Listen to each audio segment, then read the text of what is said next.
ஒரு கருத்தரங்கத்தையே ஒருங்கிணைத்த கட்சி விடுதலை சிறுத்தைகள் கட்சி. என்னுடைய தலைமையிலே அந்த கருத்தரங்கம் நடைபெற்றது. அப்போது நான் இந்த கருத்தை பேசிய போது பலரும் அதை நகைப்புக்குரியதாக பார்த்தார்கள்.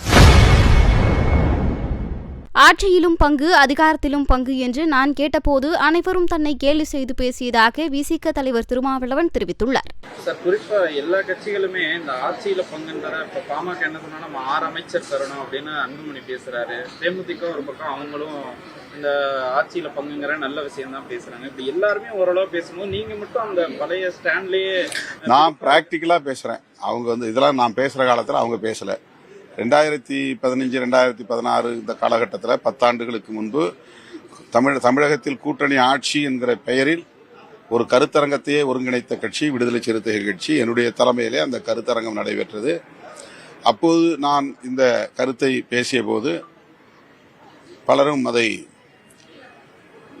ஒரு நகைப்புக்குரியதாக பார்த்தார்கள். ஒரு நக்கல் அடிக்கிற மாதிரி சொன்னாங்க. இங்கே அதெல்லாம் நடக்காது. இன்றைக்கு பலரும் அதை பேசுகிறார்கள்.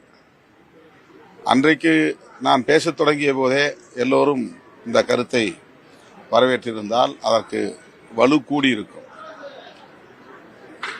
இதற்கிடையே நாம் சந்தித்த தேர்தல்களில் அது இன்னும் விரிவாக பேசப்பட்டிருக்கும். இப்போது அவர்கள் பேசத் தொடங்கியிருக்கிறார்கள்.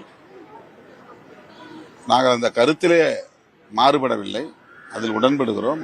கூட்டணி ஆட்சி என்பதிலே எங்களுக்கு மாறுபட்ட கருத்து கிடையாது, வேண்டாம் என்கிற நிலைப்பாடு கிடையாது. ஆனால் அந்த கோரிக்கையை வைக்கக்கூடிய அளவுக்கான சூழல் இன்னும் இங்கே கனியவில்லை என்பதுதான் என்னுடைய கருத்து. செய்திகளை உள்ளது உள்ளபடி தெரிந்து கொள்ள ரெஃப்ளெக்ட் நியூஸை சப்ஸ்கிரைப் பண்ணுங்க.